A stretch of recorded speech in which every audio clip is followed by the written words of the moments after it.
sejahtera untuk kita semua. Shalom, Om Swastiastu, Namo Buddhaya, salam kebajikan. Izinkan saya, Rahmat Suyatna, Widyaswara Ahli Utama, BPSDMD Provinsi Banten, menyampaikan Delivery Strategy, Agenda 3, Manajemen Strategis. Namun, sebelum menyampaikan Delivery Strategy, saya menyampaikan dulu quote of the day. The greatest discovery of all time is that a person can change his future by merely changing his attitude, by Oprah Winfrey. From that quote we may learn that by merely changing our attitude, we can change our future. Atas dasar itulah, Lembaga Administrasi Negara melakukan survei Leadership for Smart Governance yang dilakukan pada tahun 2021, di mana terdapat tantangan organisasi, yaitu masih minimnya inovasi, kemudian adanya tuntutan digitalisasi untuk pelayanan publik yang lebih baik dan lebih cepat dan efisien. Pengembangan sumber daya manusia ini juga penting karena pengembangan sumber daya manusia saat ini jauh lebih variatif dan dinamis dibanding tahun-tahun sebelumnya, mengingat zaman sekarang sudah masuk ke era milenial, masuk ke zaman VUCA, yaitu volatile, uncertain, complexity, dan ambiguity.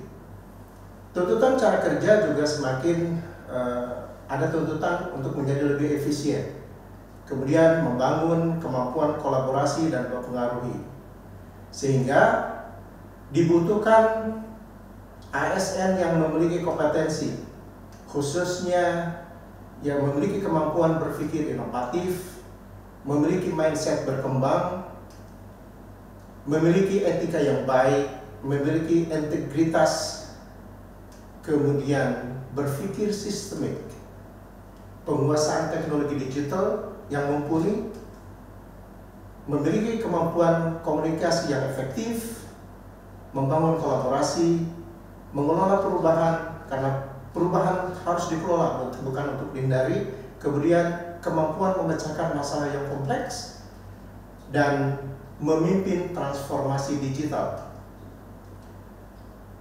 Jika kemampuan atau kompetensi ini dimiliki oleh ASN, maka bukan mustahil akan dapat mewujudkan world class bureaucracy. Kemudian Lembaga Administrasi Negara melakukan pendekatan pembinaan atau pengembangan ASN yang efektif melalui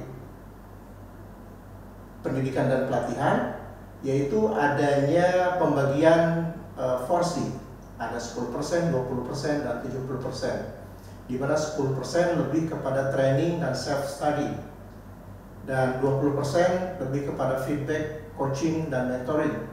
Sementara yang paling dominan 70% adalah project assignment, special assignment, on the job training, task force assignment, dan rotation. Semuanya penting, lebih kepada peningkatan dan penajaman kompetensi yang dimiliki ASN. Dan sedangkan yang paling akhir tadi, rotasi, lebih kepada peningkatan pengetahuan dan peningkatan pengalaman untuk menduduki jabatan. Sehingga dengan demikian, maka fokus yang dilakukan oleh Lembaga Administrasi Negara ke depan adalah fokus on non-training development programs atau program pengembangan non-pelatihan. Nah, apa saja yang baru? Ada pembaruan kebijakan. Jadi pembaruan-pembaruan itu dimanifestasikan dalam bentuk kebijakan. Pertama, dasar hukum. Dasar hukum sejak Juni tahun 2022 terdapat perubahan peraturan Lembaga Administrasi Negara menjadi nomor 6 tahun 2022 sebagai pengganti atau perubahan atas Permen nomor 5 tahun 2022 tentang penyelenggaraan pelatihan struktural kepemimpinan. Kemudian ditindaklanjuti dengan Keplan nomor 1 dan nomor 2 terkait dengan kurikulum dan pedoman penyelenggaraannya. Dan strategi pembelajaran lebih kepada penyelenggaraan blended learning yang dilaksanakan atau dibagi menjadi dua, menjadi klasikal dan distance learning.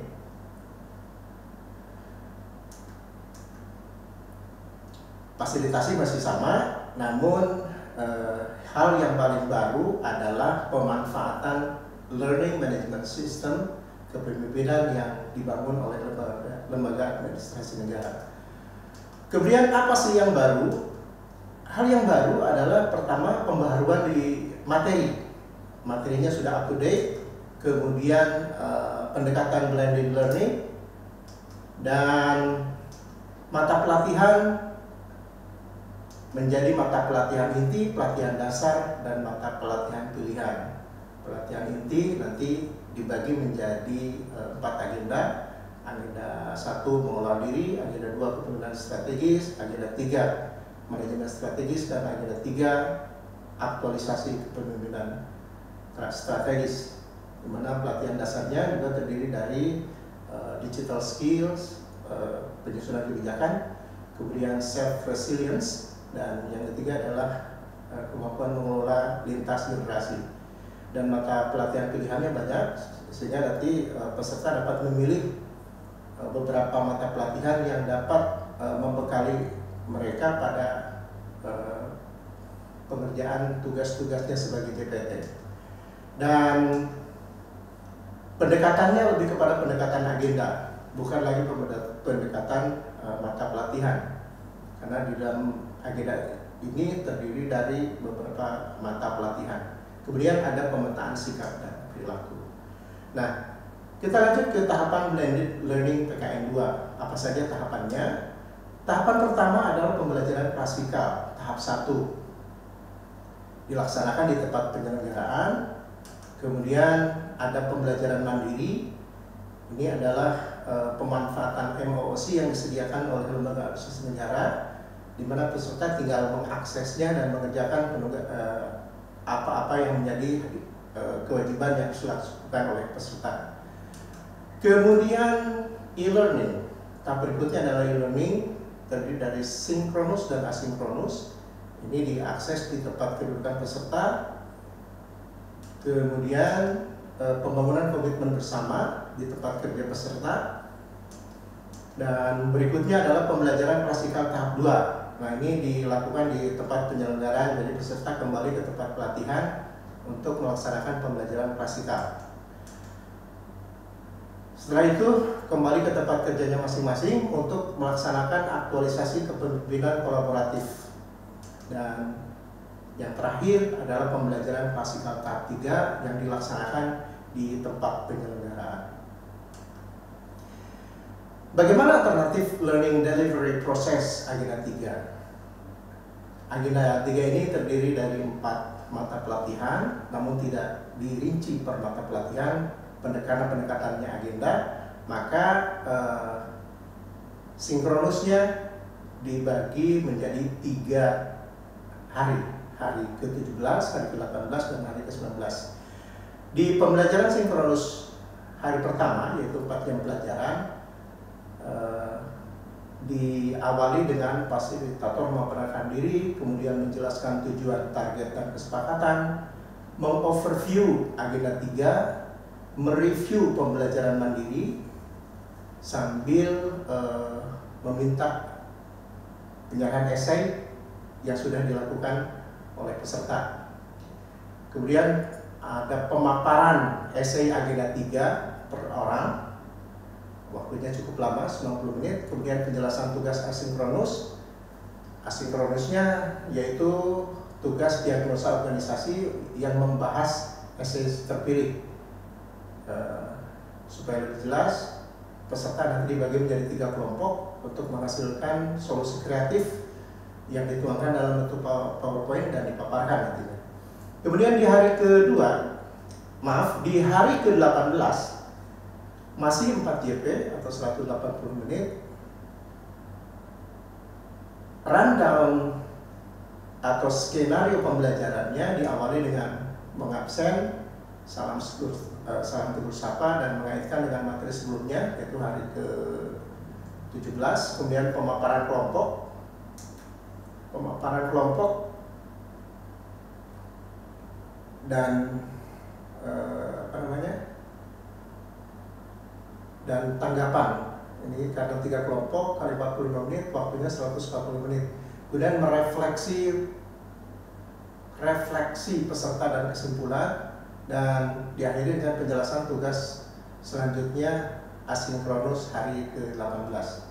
Dan tugas asinkronusnya adalah memberikan tugas kelompok, diskusi bagaimana menerapkan pendekatan marketing, kemudian public private partnership, dan kepemimpinan berusaha dalam menghadapi isu strategis organisasi yang dituangkan dalam format PowerPoint, dan nantinya pembagian tugas untuk paparan. Dan disinkronis hari terakhir, disinkronus hari terakhir yaitu hari ke-19 terdiri dari 3 jam pelajaran. Ini lebih kepada paparan hasil diskusi kelompok yang sudah dikerjakan di asinkronus, kemudian kesimpulan hasil diskusi dan penjelasan tugas asinkronus hari ke-19, yaitu pengidentifikasian isu aktual manajemen strategis organisasi peserta masing-masing terkait 4 mata pelatihan yang dituangkan dalam makalah terdiri dari 1 sampai 2 halaman. Dan di hari ke-37 adalah pembelajaran klasikal, mana rundown-nya terdiri dari review seluruh proses pembelajaran, pendalaman materi, dan evaluasi. Apa yang harus dilakukan oleh widehiswara dan peserta pada delivery strategy kali ini? Kita menerapkan 5 essentials. Yang pertama, teacher treats students as partner, atau peserta memperlakukan peserta sebagai mitra belajar. Jadi sebagai partner belajar ya. Kemudian yang kedua, pemanfaatan multimedia dan teknologi sebagai bagian penting dalam pembelajaran. Kemudian bahan ajar manajemen strategis harus up to date, karena up to date maka koneksi internet wajib ada ketika pembelajaran berlangsung, baik di tempat penyelenggaraan maupun di tempat peserta berada. Kemudian pendekatan belajar bersama atau cooperative learning, karena peserta nanti dibagi per kelompok, maka cooperative learning wajib diaplikasikan atau diimplementasikan supaya tujuan pembelajarannya berhasil. Dan yang kelima, yang jauh lebih penting dan tidak kalah penting adalah blended learning yang terdiri dari klasikal dan distance learning. Karena pembelajaran jarak jauh, maka koneksi internet, kecepatan internet ini mohon diperhatikan, karena ketika pembelajaran berlangsung, kapasitas yang diperlukan sangat tinggi. Itulah delivery strategi 5 essential. Nah, berikutnya adalah bagaimana keterkaitan antara agenda. Kita ada di posisi agenda 3. Apakah agenda 1, agenda 2, dan agenda 4 terlepas? Tidak. Ketiga agenda, yaitu agenda 1, agenda 2, dan agenda 4 adalah bagian integral dari keseluruhan agenda, termasuk agenda 3. Jadi kalau kita lihat milestone-nya diawali dengan agenda 1, yaitu agenda mengelola diri. Ini akan menjiwai agenda 2. Demikian juga agenda 2 akan menjiwai agenda 3 dan seterusnya, sehingga ketika penyusunan policy brief dan proyek perubahan, ruh agenda 1, agenda 2, dan agenda 3 akan nampak dalam proyek perubahan ataupun policy brief yang disusun oleh peserta. Demikianlah yang bisa saya sampaikan tentang bagaimana mendelivery strategi pembelajaran agenda 3 manajemen strategis. Kurang lebihnya saya mohon maaf. Terima kasih. Saya akhiri. Wassalamualaikum